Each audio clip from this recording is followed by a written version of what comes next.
تحية السيد الرئيس ولكل الضيوف Mr. Speaker and all the guests participating in this important meeting, because events are accelerating in Tunisia and moving from one situation to another has a great effect on the political and economic situation in Tunisia and on the state of democracy. Tunisia, for 6 years before the coup of the 25th of July, had a democratic constitution, had a separation of powers, had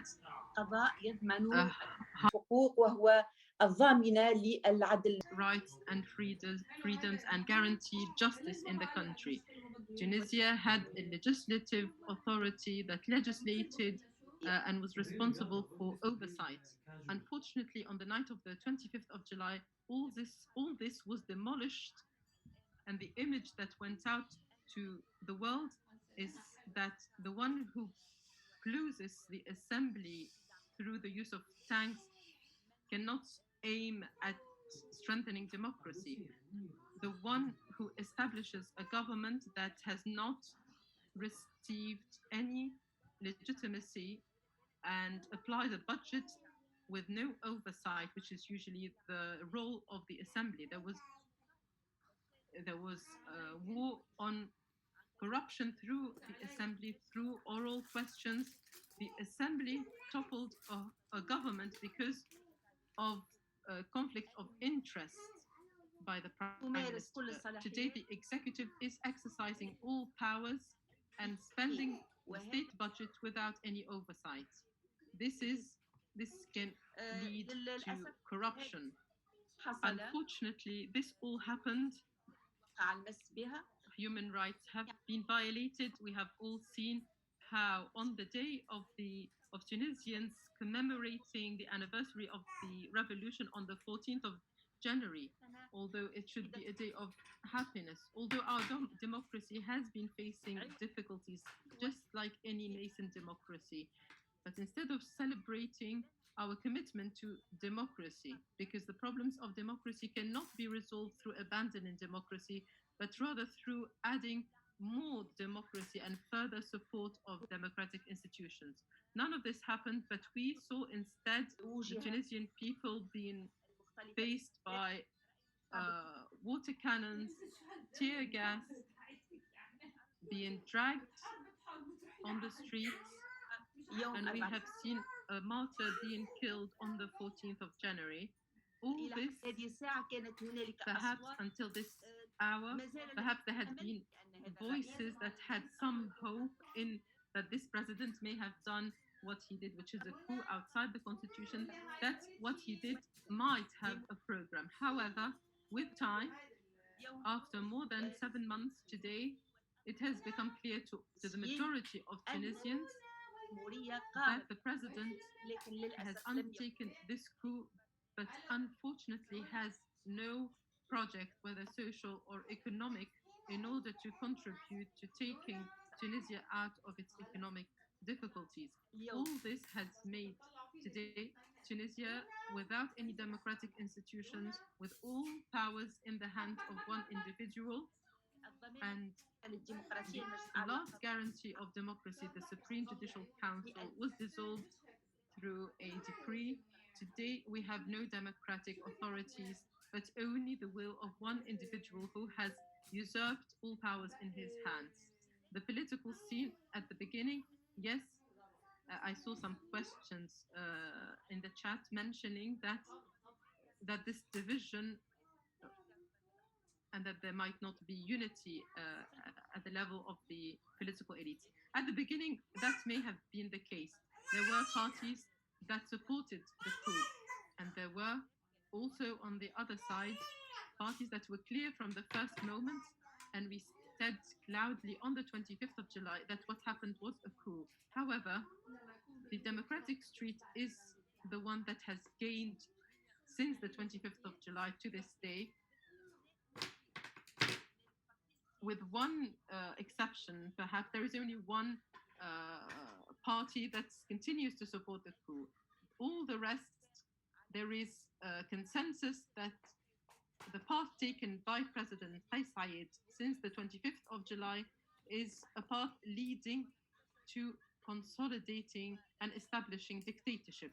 And this is what we are really seeing through his behavior, his insistence on what he calls the national consultation, but everyone knows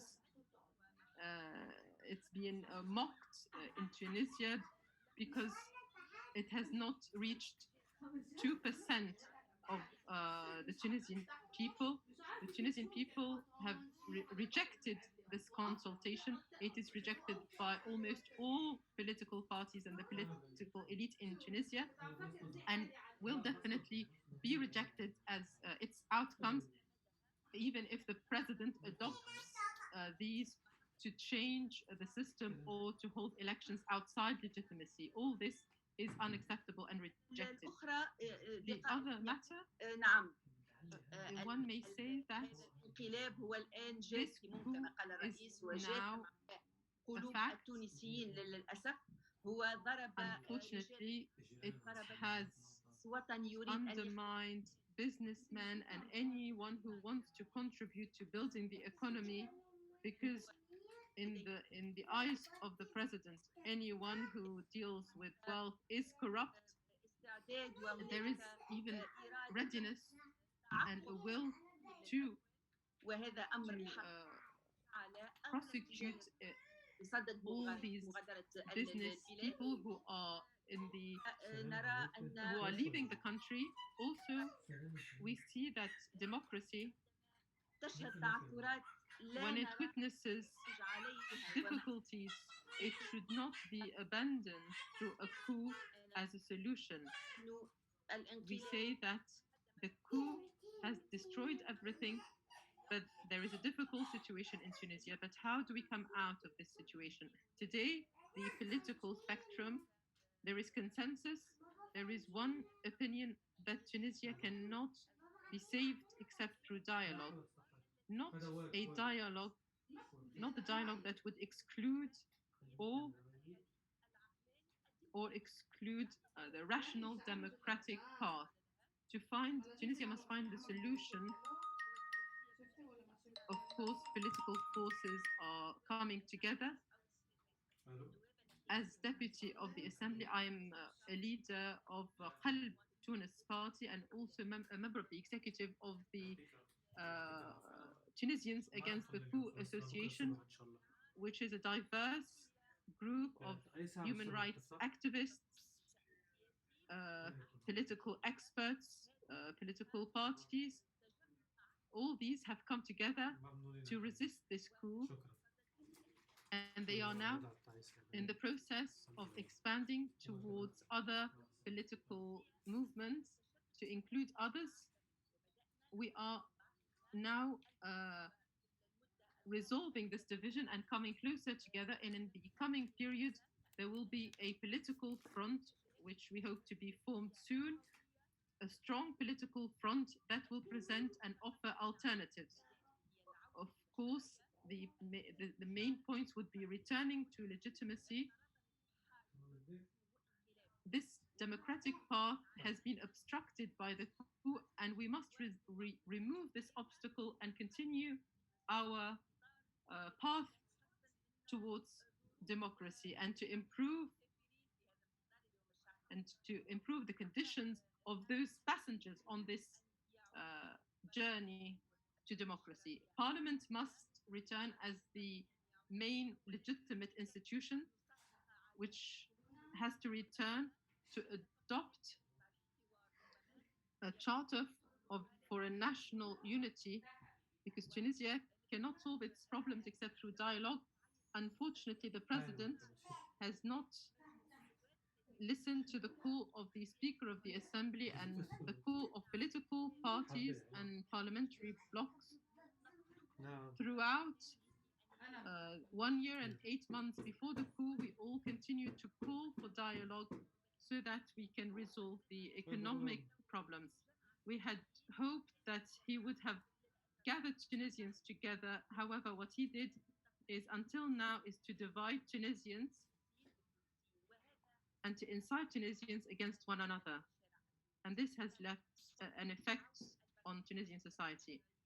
The Parliament, as an elected institution through transparent elections, as testified by the world, a national unity government agreed through a national dialogue, and we should all prepare the right conditions for elections because there is now consensus that we should all move towards elections, but with democratic guarantees, that is, through an electoral law agreed legitimately through Parliament by completing the establishment of the Constitutional Court, which would guarantee that this difficult experience is not repeated and that we move our fears. These proposals, these reasonable proposals should bring us out of the problem. Our fears is that they are not, that the president is not responding to these calls. He is used to not listening and refusing to build with other Tunisians. Our fear is that he will continue to undermine institutions, particularly institutions that are related to local governance, this very important gain achieved through the 2014 constitution.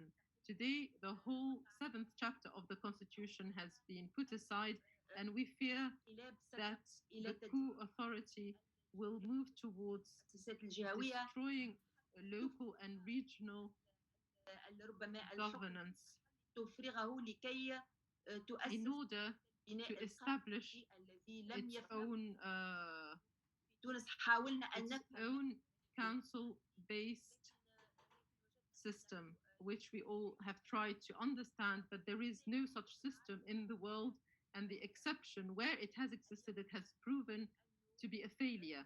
Today, we say that in Tunisia, the solutions, if we find the will to find a solution, political forces in Tunisia are moving towards coming together to form a broad democratic front that ends this coup and moves to focus on finding economic solutions for the Tunisian people. We fear for our country, particularly as we see what is happening around the world and the sad developments in Ukraine.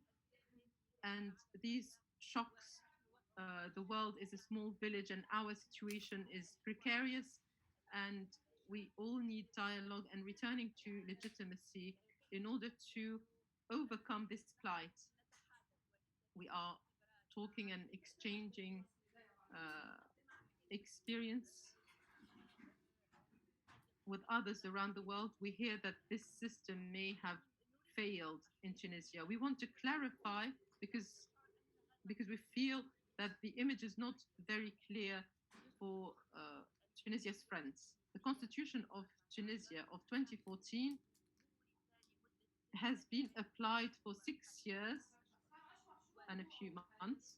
And through that time, over that time, there was one part that was obstructing the constitution and its application, which is Qais Said. And now we understand why for 2 years he obstructed this constitution through always choosing the candidate for prime minister who had the least chances, refusing to seal and sign a number of important laws, refusing the court that would have facilitated the election of members of the Constitutional Court.